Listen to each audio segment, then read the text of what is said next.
Hello बच्चों, कैसे हो आप लोग। तो आज हम लोग एक इम्पॉर्टेंट टॉपिक को जानेंगे जिसका नाम है डाइजेस्टिव सिस्टम या फिर पाचन तंत्र। तो मानव का जो पाचन तंत्र है वो किस तरीके से काम करता है, उसमें कौन कौन से पार्ट्स हैं, कौन कौन से उसमें ग्रंथियां हैं जो पाचन क्रिया को करती हैं, वो आज हम लोग जानेंगे। देखा होगा आपने कि अगर कभी कभी खाली पेट अगर रहो तो पेट मरोड़ने लगता है, दर्द करने लगता है ना। कहोगे पेट में चूहे कूद रहे हैं। हाँ, तो क्यों होता है ये भी हम इसको जानेंगे कि खाली पेट भूख जब लगी रहती तो पेट में दर्द क्यों होने लगता है, ये भी आपको पता लगेगा। और भोजन कैसे पचता है, कैसे हमको कभी कभी ऐसा होता है कि कच्ची डकार आती रहती ना, खाना खाने का मन नहीं करता है, वो भी क्यों होता है, वो सारी चीज़ें आज हम आपको बताएंगे।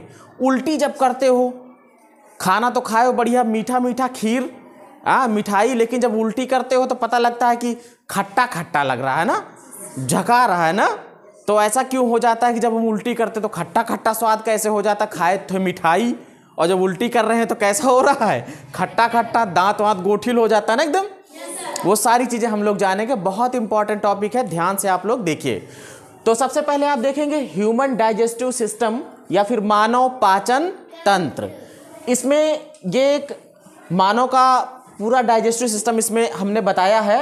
देखोगे ये जो सिर है इसका, इसमें यहाँ पर है इसका माउथ, और ये जो इतना हिस्सा है इसे बोलते हैं माउथ। ये जो खाली जगह है ना, ये माउथ कैविटी बोलते हैं। क्या बोलते हैं इसको? माउथ कैविटी, ठीक है। और जो ये आगे वाला हिस्सा होता है, जो ये, इसको बोलते हैं माउथ। क्या बोलते हैं? आगे वाला माउथ। और मुंह जब खोलो तो अंदर जो खाली वाला हिस्सा है उसे बोलते हैं माउथ कैविटी या मुख गुहा। गुहा मतलब गुफा, मुख गुहा।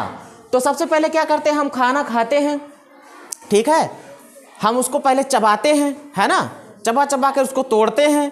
इसका मतलब हम कर क्या रहे हैं, दरअसल पाचन वो प्रक्रिया है जिसमें जटिल भोज्य पदार्थों को तोड़ तोड़कर सरल भोज्य पदार्थ में बनाया जाता है। जटिल से सरल का मतलब, जैसे आपने देखा रोटी होगी, है ना, चावल हो गया, इतने बड़े बड़े हैं, उसको आप चबाओगे। हमारा शरीर असंख्य छोटी छोटी कोशिकाओं से बना है ना, असंख्य छोटी छोटी कोशिकाओं से बना है। और वो कोशिकाएं इतनी छोटी हैं कि उनके अंदर जो है वो सूक्ष्मदर्शी से अगर देखोगे तब वो आपको दिखाई देंगी। अब उन छोटी छोटी कोशिकाओं के अंदर अगर भोजन जाना है तो तभी जा पाएगा जब जो है एकदम छोटा छोटा हो जाए, है कि नहीं, कैसा हो जाए, बिल्कुल छोटा हो जाए। तो इसीलिए कहा जाता है कि भोजन का जो पाचन है वो कैसी प्रक्रिया है, जो जटिल भोज्य पदार्थ हैं उनको हम क्या करेंगे, सरल भोज्य पदार्थ में तोड़ने की प्रक्रिया है ना। बात समझ गए, जटिल भोज्य पदार्थ को सरल भोज्य पदार्थ में, छोटे छोटे में, इतने छोटे कि वो कोशिकाओं के अंदर जा सके, ठीक है। तो ये तो हो गया पाचन। अब कैसे होता है पाचन, में क्या क्या चीज़ें होती हैं पहले यहाँ समझ लीजिए। डाइजेस्टिव सिस्टम में क्या क्या चीज़ें इन्वॉल्व होती हैं, क्या क्या चीज़ें लगती हैं। सबसे पहले डाइजेस्टिव सिस्टम जो होता है वो दो पार्ट में अगर इसको बांटे तो बढ़ जाएगा। पहला होता है एलिमेंट्री कैनाल या फिर आहार नाल। क्या चीज़? आहार नाल। आहार नाल जो होता है वो पूरे डाइजेस्टिव सिस्टम को कहा जाता है, जिसमें जितने अंग सब लगे हुए हैं। यहाँ से शुरू होगा पूरा ये आमाशय, छोटी आंत, बड़ी आंत और ये एनस गुदा तक, ये पूरी जो लंबाई होती है वो होती है 32 फुट की। कितनी होती है? 32। पूरे आहार नाल की लंबाई कितनी होती है? 32 फुट होती है।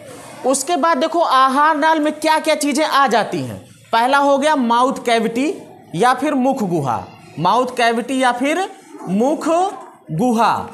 इसके बाद बारी आती है ओसेफेगस, ये जो पतली सी लाइन नली बनी हुई ना, ये पाइप, इसको ग्रास नली बोलते हैं। क्या बोलते हैं? ग्रास नली। 25 सेंटीमीटर लंबी होती है। कितनी होती है? अब बोलते क्या है इसको? ग्रास नली। ग्रास माने घास, घास मतलब चारा, चारा वाली नली, ठीक है। फिर उसके बाद बारी आती किसकी, यहाँ पर ये जो आम जैसा दिख रहा है ना, ये इसको बोलते हैं स्टमक या फिर आमाशय। ये क्या है? आमाशय है ये क्या है? ये आमाशय हो गया। फिर उसके बाद आमाशय के बाद ये जो पित्ताशय है या फिर गाल ब्लैडर है और ये जो लीवर है, ये दोनों इसी जो आमाशय का जो आखिरी हिस्सा है इसी में जुड़े हुए होते हैं, ठीक है। और फिर ये जो आमाशय का आखिरी हिस्सा है ये मिल जाता है, इस बड़ी वाली से नहीं मिला हुआ, ये बड़ी वाली ऊपर से गई हुई, ये पीछे से आके छोटी आंत में जुड़ा हुआ है। छोटी आंत किसको कह रहे हैं या फिर स्मॉल इंटेस्टाइन किसे कह रहे हैं? ये जो जलेबी जैसी तमाम भरी पड़ी है ना इसमें, ये क्या है? ये छोटी आंत है। इसको कह तो रहे हैं छोटी, लेकिन इसकी लंबाई ज़्यादा होती है। और ये जो मोटी सी गई हुई है ना, ये इसको बोलते हैं बड़ी आंत। भोजन आपका कहाँ है? छोटी आंत। छोटी आंत फिर जुड़ी होती किसमें? बड़ी आंत में। किसमें जुड़ी होती है? और बड़ी आंत में जो है भोजन फिरा करके यहाँ आता है एनस तक, और वहाँ से फिर बाहर वो निकल जाता है। तो देखोगे जो ये बड़ी आंत है, ये मोटी वाली, इसकी लंबाई होती है 1.5 मीटर। कितनी होती है? 1.5 मीटर। और जो छोटी आंत होती है उसकी लंबाई होती 6 से 7 मीटर। कितनी? 6 से 7 मीटर। फिर लास्ट में जो है एनस या फिर इसको गुदा बोलते हैं, जो लैट्रिन का रास्ता होता है, ठीक है। और ये 6 अंग ऐसे हो गए जो कि एलिमेंट्री कैनाल में शामिल है, जिनसे भोजन होके गुजरता है। अब इसमें देखो डाइजेस्टिव सिस्टम में ग्लैंड्स कौन कौन सी काम करती हैं? ग्रंथियां, क्योंकि बिना इन ग्रंथियों के भोजन पचना संभव नहीं है। तो पहली होती है लार ग्रंथि, फिर दूसरी होती है जठर ग्रंथि, फिर लीवर और पित्ताशय, फिर है अग्नाशय, और पांचवा है आंत्र ग्रंथि। तो ये 5 ग्रंथियां इसमें इन्वॉल्व होती हैं। अब आते हैं हम लोग कैसे पाचन क्रिया होती है उसको समझते हैं। सबसे पहले भोजन हमने मुंह में डाला और उसको खूब अच्छे से चबाया। चबा के हम क्या करते हैं? उसको छोटे छोटे टुकड़ों में तोड़ते हैं। और जब वो छोटे छोटे टुकड़ों में टूटता रहता है तो हमारी ये जो लार ग्रंथि है, ये लार ग्रंथि लार छोड़ना शुरू करती है, और वो लार हमारे भोजन में मिक्स होती है, ठीक है। उसमें 3 तरीके की लार होती हैं। एक हो लाइसोजाइम जीवाणुनाशी, और वो हमारे भोजन में जो भी विषाणु या फिर बैक्टीरिया चले गए जो हानिकारक है उनको क्या कर देता है? मार देता है, ठीक है।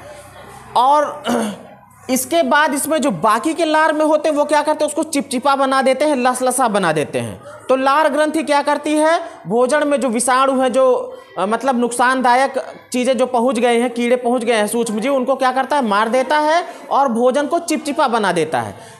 जो भोजन चिपचिपा हो जाता तभी वो निगलने के लायक का हो जाता है। अगर आप बिना कूचे अगर आप निगलने लगोगे तो भोजन अटक जाएगा, फिर आप गर्दन लंबी करोगे, ऐसे फैलाओगे कि कैसे वो चला जाए, है ना। क्योंकि भोजन जो है जैसे आपने खाया तो घप से आके यहाँ नहीं गिरता है। ये इस तरीके से यूँ समझ लो कि जैसे कोलगेट अगर आपका चुकने वाला होता है तो आप पीछे से उसको दबा दबा के तब आगे से निकालते हो, तो उस तरीके से भोजन आता है। यहाँ से आता है सरकते। अगर ऐसा ना होता, यहाँ से डालते सीधा घाप से यहाँ गिरता तो दर्द भी तो होता है ना। तो पहले हमने भोजन को चबाया, चबाने में उसके बाद उसमें लार मिक्स हुई, जो विषाणु थे, जो छोटे जीव थे, उनको मार दिया गया। जो बचे रह गए वो भी भोजन के साथ मिल करके लुगदी बन के चले आ रहे हैं। किस में पहुँच गए? ऑसेफेगस में या फिर ग्रास नली में पहुँच गए। और ग्रास नली जुड़ी होती बेटा आमाशय से या फिर स्टमक से। यही है हमारा पेट। यही क्या है? पेट है, ठीक है। और इस पेट में जो ऊपरी परत होती है, ये इसमें 3 पार्ट है। कितने पार्ट हैं? 3 पार्ट आमाशय में बटे हुए हैं। एक पार्ट है जिसको कार्डियक बोलते हैं, बीच वाला जो पार्ट है इसको फंडिका बोलते हैं, और जो ये आखिरी वाला हिस्सा है ये इसे बोलते हैं पाइलोरिक। अब देखो इन सब में तीनों में अलग अलग काम होता है। HCl यहाँ पे लिखा है ना, ये हाइड्रोक्लोरिक अम्ल है या तेजाब है। हमारे स्टमक में, हमारे पेट में ये तेजाब होता है। जो भी सूक्ष्म जीव, जो हानिकारक कीटाणु जो भोजन के साथ अभी लार ग्रंथि से नहीं खत्म हुए थे, जो टाइलिन एंजाइम जो निकला था उससे नहीं खत्म हुए थे, वो चले आए हैं कहाँ पर? अब यहाँ पर। ये यहाँ से देख के कहता अच्छा हाँ तुम चले आ रहे हो, आओ। जो भी सूक्ष्म जीव जो यहाँ लार ग्रंथि से नहीं खत्म हुए, थोड़ा तगड़े वाले थे, कहीं तुम हमका मार ना पाई हो, तो जब यहाँ आओ तो ये HCl कहता आओ बेटा बता रहे हैं तुमको, आओ। जैसे यहाँ आते हैं तो अपना तेजाब उस पर डालता है और तेजाब डाल के क्या करता है, उनको सबको मार देता है। तो जो भी सूक्ष्म जीव होंगे उनको ये HCl क्या करेगा, खत्म कर देगा। और जो तैलीय चीजें होंगी उनको, भोजन में काफी चीजें हम लोग मिर्च मसाला भी खाते हैं, तेल वेल, है ना, तो उसमें भी जब तेजाब पड़ता है तो भोजन फिर और छोटे छोटे टुकड़ों में टूटता है। अब उसके बाद भोजन कहाँ पहुँचता है, यहाँ 4 घंटे तक भोजन रहता है इसमें। कितने घंटे तक? 3 से 4 घंटे तक।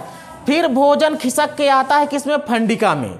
और फंडिका में ये जो नोक नोक दिख रही है ना, ये कांटेदार दिख रहे हैं ना ऐसे, ये क्या करती है, जो भोजन ऊपर से आया उसको रोके रहती है। क्या कर रहती हैं कि तुरंत यहाँ से खसक के ना जाए, पहले HCl उसको और बढ़िया से तोड़ दे। क्या कर दे, तोड़ दे। कभी कभी देखा होगा कि जब आप उल्टी करते हो तो ये जो HCl अम्ल होता है, अभी यहीं पे तो था भोजन तुम्हारा, आपने उल्टी किया, इसमें हाइड्रोक्लोरिक अम्ल मिक्स हो गया है। और हाइड्रोक्लोरिक अम्ल मिक्स हुआ भोजन जब मुंह से निकलता है, क्योंकि जो भी चीजें अम्ल होती हैं वो खट्टी होती हैं। कैसी होती हैं? इसीलिए जब पलटी होती है तो हमको कैसा खट्टा खट्टा सब चीज लगता है, झार निकलती है बहुत सी, है ना, नाक वाक से एकदम धुआं धुआं हो जाता है। फिर उसके बाद जो है, जब खाली पेट रहता है तो ये फंडिका जो है ना, ये जब ये खाली रहेगा तो थोड़ा पिचका पिचका सा लगेगा। यही फंडिका क्या होती है, चुभने लगती है। क्या होती हैं? तभी आप लोग कहते हो कि भाई पेट में चूहे कूद रहे हैं, पेट में दर्द हो रहा है, तो किसका काम होता है? फंडिका का। ठीक है। अब इसके बाद देखो, तीसरे स्टेप में भोजन फिर आ गया कहाँ, पाइलोरिक में। कहाँ आ गया? और पाइलोरिक के ही निचले हिस्से से मिला होता है, जुड़ा होता है लीवर और गाल ब्लैडर। ये अपना एंजाइम छोड़ते हैं भोजन में, जो चीजें पचने वाली चीजें वहां से नहीं पची थी वो इनको क्या करेगा, फिर ये पचाएगा। यहां से अग्नाशय अग्नेय रस छोड़ेगा और पित्ताशय पित्त रस छोड़ेगा। गाल ब्लैडर जिसको पित्ताशय कहते हैं, ये पित्त रस छोड़ेगा और अग्नाशय अग्नेय रस छोड़ेगा। यहाँ पर देखिए जो लीवर है इसको हिंदी में कहते हैं यकृत, और इसमें से निकलता है जठर रस। आप यहाँ पर देख रहे हैं कि पाइलोरिक जो ये भाग है, इसी भाग में जठर रस घुलता है। और जठर रस क्या काम करता है भाई, इसमें 2 तरीके का जो है मतलब पाचक रस निकलते हैं। एक होता है पेप्सिन और दूसरा होता है रेनिन।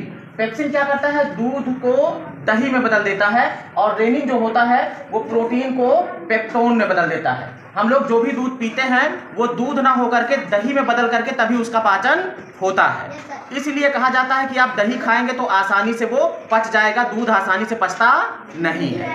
अब भोजन कहाँ पहुंच गया, छोटी आंत में। छोटी आंत में बिल्कुल छोटे छोटे रोएदार संरचना होती है। भोजन में जो कुछ भी पोषक तत्व होते हैं उनको ये छोटी आंतें सोख लेती हैं अपने अंदर, और सोख करके खून में मिला के पूरे शरीर में पहुंचवा देती हैं। छोटी आंत देखोगे यो घूमते घूमते घूमते घूमते घूमते घूमते कितना मीटर, 6 से 7 मीटर पूरा घूमा। 1 मीटर इतना बड़ा होता है, 6-7 मीटर सोचो कितना लंबा होगा। घूमते घूमते फिर किस में आती है, बड़ी आंत में आती है। अब बड़ी आंत में क्या होगा, भोजन में काफ़ी ज़्यादा मात्रा में पानी वानी भी मिक्स हो जाता है ना, पीस पास के वो पानी पानी हो जाता है। तो बड़ी आंत क्या करता है, उसमें से पानी को कम करता है, लुगदी बनती है और हार्ड हार्ड थोड़ा। फिर उसके बाद आता है बड़ी आंत में घूम के यहाँ यहाँ यहाँ यहाँ यहाँ यहाँ पहुँचा, इकट्ठा है। सुबेरे जब उठियो सबसे पहले जाइयो कहाँ, टॉयलेट जा रहे हैं, लैट्रिन गए तो फिर एनस के रास्ते वो जो वेस्ट है, जो मल है, वो बाहर निकल जाता है। ये है पाचन की पूरी प्रक्रिया। समझ गए ना? शुरुआत कहाँ से हुई, मुख से, एंड कहाँ, एनस या फिर गुदा पे। ओके।